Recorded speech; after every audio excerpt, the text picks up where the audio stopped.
Segunda parte de la quinta clase de Derecho Comercial. Vamos a continuar, tenemos cheque, pagaré, letra de cambio. Vamos a continuar como último tema de este cuatrimestre con el sistema bancario argentino, ¿no? Que está relacionado con lo que vimos recién. Y es un tema que después nos va a servir también para los que cursan macroeconomía en el segundo cuatrimestre.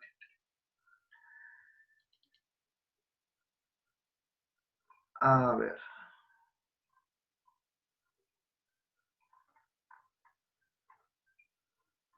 Sistema bancario argentino. Es otro apunte que tienen dentro de lo que les envía. A ver, el sistema bancario de todos los países del mundo, perdón, hoy en día está regulado por un banco central. Los bancos centrales no existieron siempre. Hubo alguna época en que todos los bancos podían emitir su dinero, pero ya hace unos 200 años que en el mundo el monopolio de la emisión de los billetes y monedas lo tienen los bancos centrales.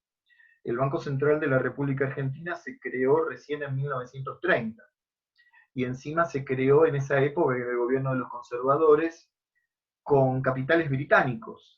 O sea que en realidad en un principio la política monetaria, las decisiones sobre el dinero a emitir, que son las decisiones que toma el Banco Central en aquella época, la tomaban los ingleses, no los argentinos.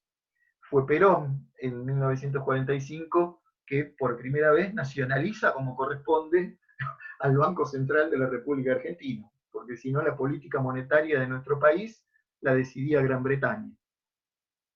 Es una linda visita que les recomiendo a los que ya están dando clase en secundario. Bueno, este año no se puede. Ir a visitar el Banco Central. Es precioso, tiene excelentes guías y te explican todo esto que vamos a ver de una manera mucho más didáctica que yo, mostrándote los billetes. Excelente visita guiada que les recomiendo con sus alumnos cuando toquen el tema del Banco Central. Bueno, el Banco Central de la República Argentina es la entidad que regula a todo el sistema bancario. Ningún banco, ni privado ni estatal, puede existir, puede abrir sin la autorización del Banco Central de la República Argentina. Es el organismo estatal que controla a todo el sistema bancario y le pide información todos los días a todo, y se la tienen que dar a todo el sistema bancario, porque un banco no es cualquier negocio. Se puede poner un banco privado, pero hay que sujetarse a todas las normas del Banco Central de la República Argentina. El Banco Central no solo los regula, sino que controla permanentemente la contabilidad y la operatoria de todos los bancos. Públicos, Banco Nación, Banco Provincia, y bancos privados, qué sé yo, Banco Galicia. ¿Cuáles son las funciones del Banco Central? Una función que no tiene es recibir depósitos. No se sabían, el Banco Central, yo no puedo ir a abrir una cuenta corriente al Banco Central. El Banco Central tiene como función principal, es el organismo del Estado que decide la política monetaria y la política cambiaria del país. Cuánto dinero se va a emitir. Y recibe depósitos de otros bancos y otorga préstamos a otros bancos, pero no recibe depósitos del público, de las empresas ni de las personas. No recibe depósitos y no otorga préstamos tampoco. No es la función del Banco Central. La función del Banco Central es custodiar las reservas de oro y divisas que tiene el país. Ven que son temas muy relacionados con la economía, con la macroeconomía.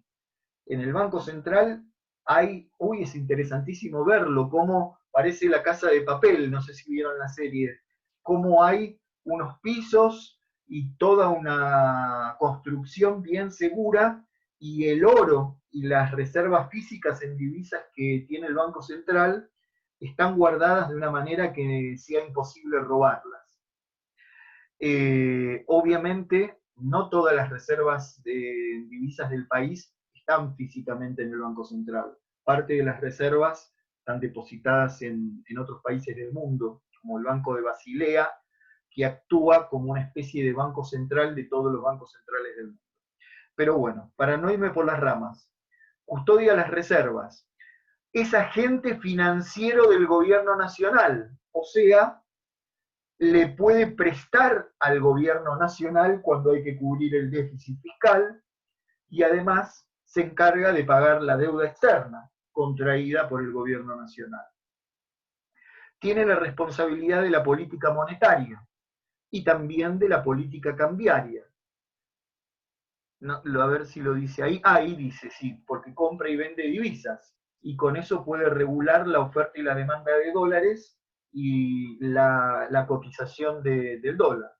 Si ve que el dólar se va muy arriba, si el Banco Central tiene reservas, puede salir a vender parte de esas reservas para evitar que se produzca una devaluación brusca. Es el banco de bancos.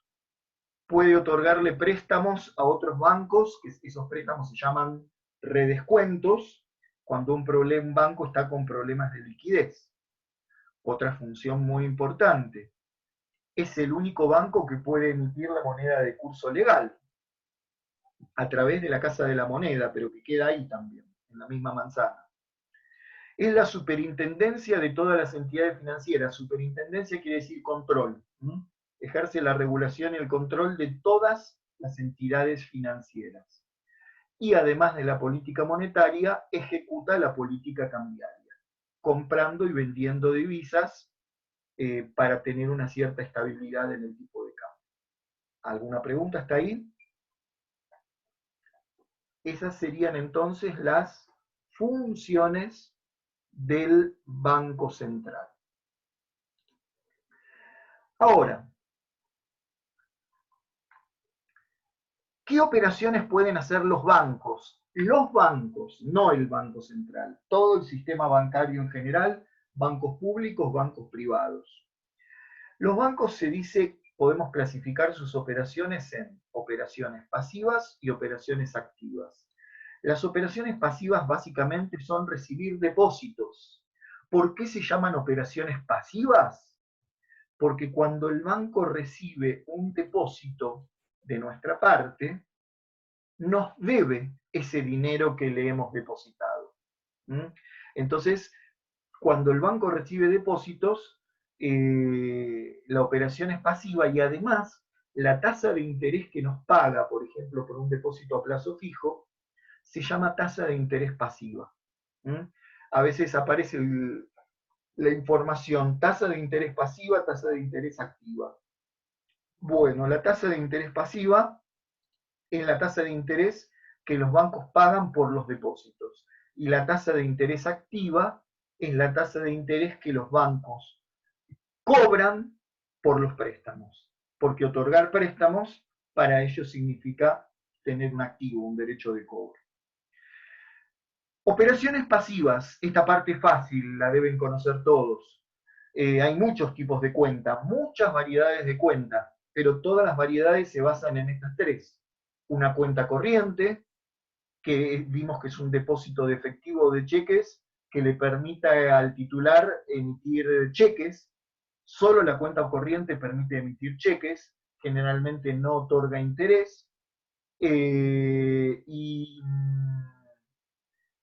permite al titular de la cuenta corriente solicitar autorización para girar en descubierto, que ese no es una operación pasiva, sino que ya para el banco es una operación activa. Eso es una cuenta corriente. Después tenemos depósitos en caja de ahorro, que no lo realizan las empresas, sino las personas físicas. Todos los que trabajamos en blanco y tenemos un sueldo con recibo de sueldo, los sueldos no se pueden pagar en efectivo, sino que nos lo depositan en una caja de ahorro. Está la cuenta sueldo, que en el fondo es una caja de ahorro que no tiene gastos de mantenimiento, porque las cuentas, por tener este tipo de cuentas, los bancos cobran gastos de mantenimiento a los clientes. Bueno, la cuenta sueldo es una caja de ahorro sin gastos de mantenimiento y que te da una tarjeta de débito. Y el plazo fijo ya es un depósito distinto, porque el banco da un interés más grande. En este momento la tasa de interés está en un promedio del 26% anual, porque el dinero no se puede retirar hasta el vencimiento del plazo, salvo determinados tipos de plazo fijo que se pueden cancelar por anticipado.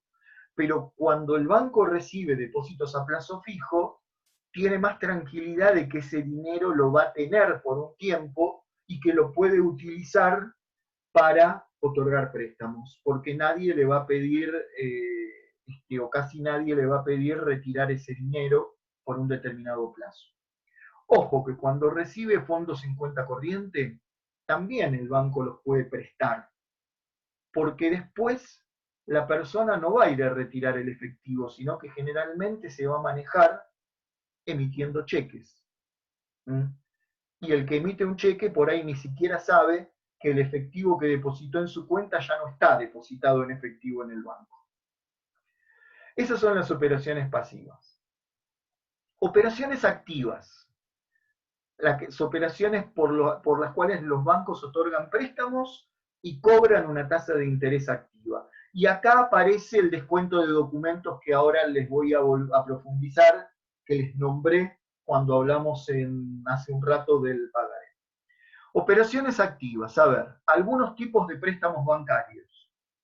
El adelanto en cuenta corriente, ya lo explicamos, consiste en una autorización para girar en descubierto por un determinado plazo, hasta una determinada cifra, a cambio de una tasa de interés que generalmente es muy alta.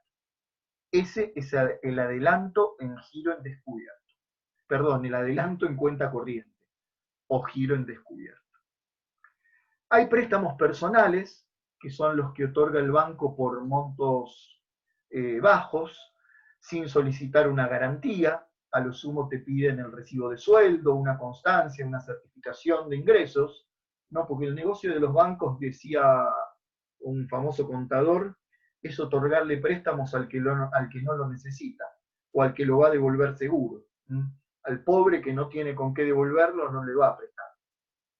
Entonces te pide una certificación de ingresos, un recibo de sueldo para tener una cierta garantía de que se lo vas a devolver. Otro tipo de préstamos, que en contabilidad le damos mucha importancia y la gente lo desconoce, es el descuento de documentos. El descuento de documentos, que se puede hacer con un pagaré de propia firma, con un pagaré de terceros que yo lo haya recibido como derecho de cobro, se puede hacer con un cheque de pago diferido, se puede hacer incluso con una factura que yo tengo, la factura, y la factura dice que la voy a cobrar dentro de 90 días. Entonces yo tengo ese documento, por ejemplo el pagaré, decíamos, que lo voy a cobrar dentro de 90 días. No puedo obligarle al que me firmó el pagaré a que me lo pague ahora, pero tengo una forma de convertirlo en efectivo ya ahora, sin esperar ese plazo de 90 días que dice el pagaré. ¿Cómo hago? Voy al banco y le solicito un descuento de documentos. El documento en este ejemplo es el pagaré. Le transfiero al banco, decíamos en la parte anterior, le transfiero al banco ese pagaré, ese derecho de cobro, por un determinado monto, supongamos que está firmado por 10.000 pesos, el banco después va a cobrar esos 2.000 pesos a la persona que firmó el pagaré, y a mí el banco me va a depositar en mi cuenta, me va a dar menos de 10.000 pesos. Me va a descontar un importe en concepto de interés. Por eso se llama descuento de documentos, porque el banco no le suma intereses al pagaré, sino que el pagaré ya tiene un valor y de ese valor el banco me descuenta los intereses. Se los leo a ver si me falta explicar algo. Dice que consiste en transferirle al banco un pagaré de propia firma o de terceros con un determinado valor nominal, a cambio del cual el banco descuenta por adelantado los intereses y me acredita la diferencia en la cuenta corriente.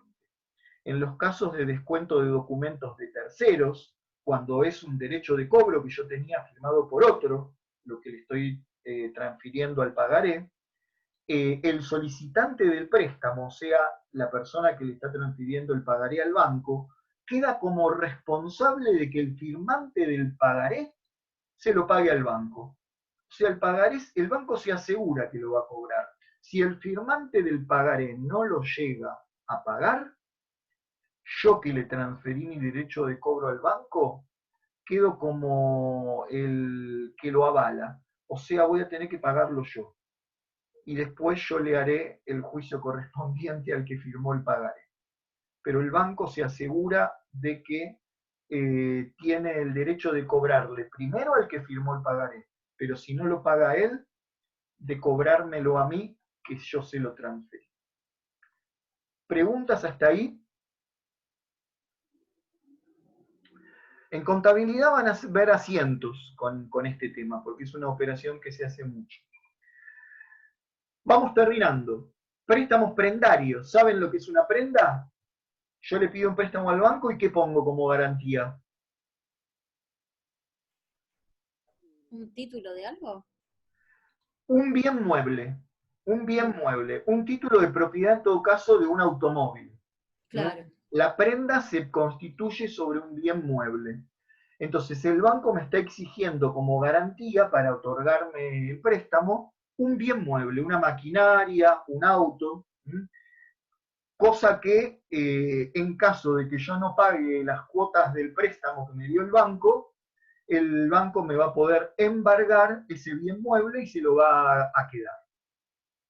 Se usa mucho el préstamo prendario para la compra-venta de autos. Y después está el préstamo hipotecario, donde lo que se pone como garantía, en lugar de ser un bien mueble, es un inmueble. Y en caso de no pagar las cuotas del préstamo, el banco va a poder solicitar que se me embargue y hasta se remate el inmueble para cobrarse lo que le debo. Puede ser préstamo con interés, con tasa de interés fija, ya fijada o variable, y la tasa de interés fija suele ser más alta, porque ¿qué pasa? Con la tasa variable yo empiezo pagando cuotas por ahí con un 8% de interés y después porque sube la tasa me la suben el 20%. Ese es el problema de los créditos hipotecarios que tanto cuesta acceder a la vivienda porque de pronto las cuotas no son fijas. ¿Alguna pregunta? Los bancos, fuera del Banco Central, los bancos, sean privados o públicos, pueden ser bancos comerciales, bancos de inversión o bancos hipotecarios. Los bancos comerciales son los que conocemos nosotros. Reciben depósitos y otorgan préstamos, básicamente.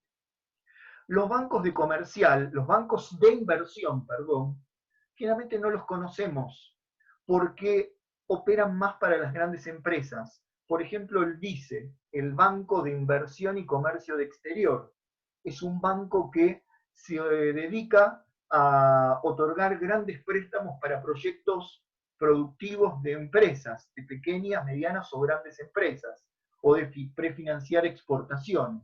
Entonces los bancos de inversión, que son muy importantes en un país para las empresas, no son conocidos por nosotros. Y después hay bancos hipotecarios, lo que pasa es que en Argentina esto no funciona bien, que a lo que se deberían dedicar especialmente es a otorgar préstamos hipotecarios para que las personas puedan acceder a la compra de una vivienda en plazos largos.